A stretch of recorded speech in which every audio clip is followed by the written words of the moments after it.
Have you ever wondered why you are even watching videos about prolonged fasting? After all, intermittent fasting is supposed to be one of the healthiest habits you can have. Maybe you've been doing the eating window 16-8. Maybe your eating window was only 6 hours, maybe even one meal a day. You've probably read the books, watched the videos, and heard countless people say that intermittent fasting changed their lives. And maybe it changed yours too. But deep down, you can't shake the feeling that something is still missing. You lost a little weight, you stopped snacking as much, you feel more in control around food. But you're still tired. You're still struggling with cravings and you're still carrying more weight than you would like.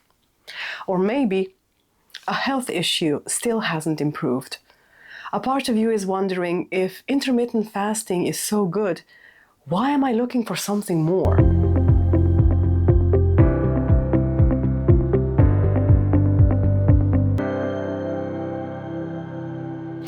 If that's where you are today, I think you're going to relate to this video.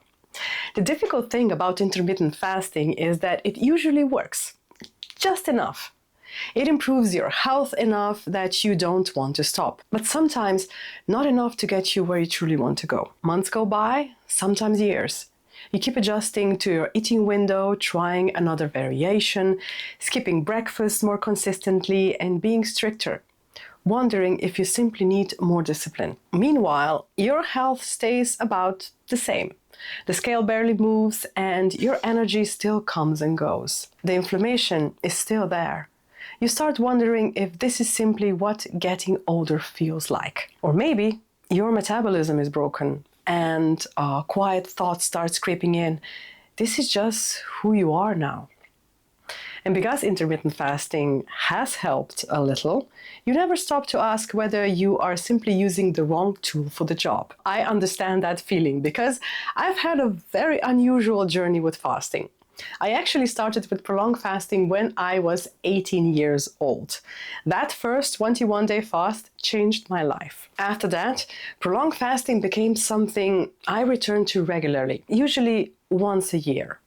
A few years later, I started using this eating habit that was called autophagy here in Slovenia, which basically meant skipping breakfast and only start eating around noon.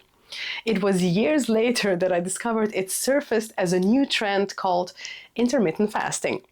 So without realizing it, I was using both types of fasting throughout the years.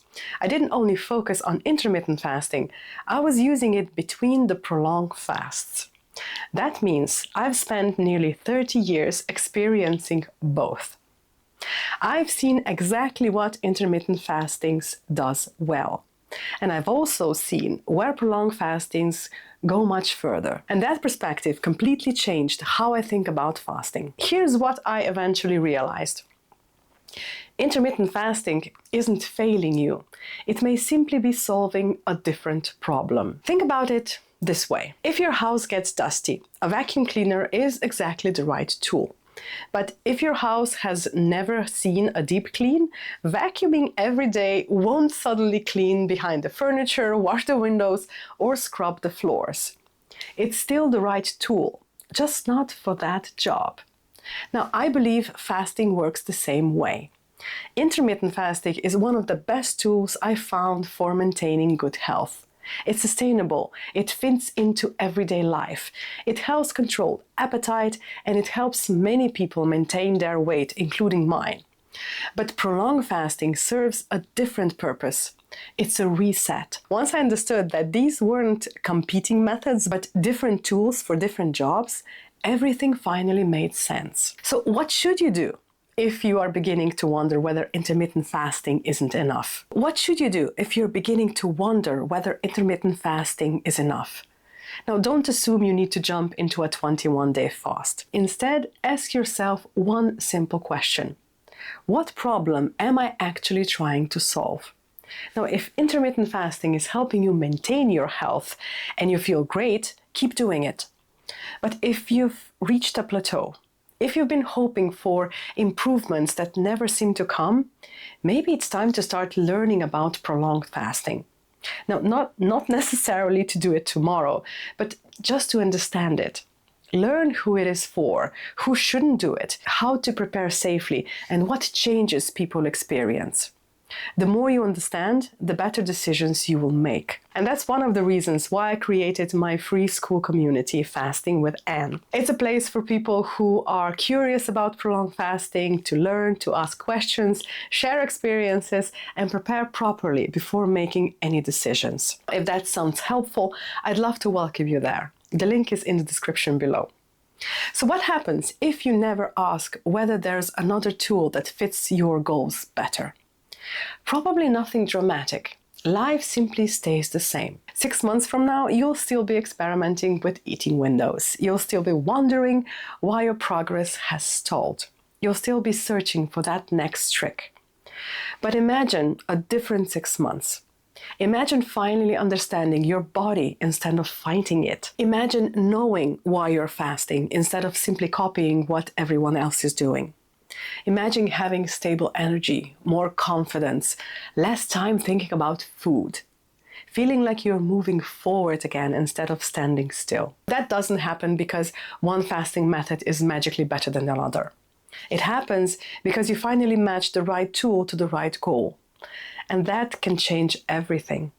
So if there's one thing I'd like you to remember from today's video, it's this.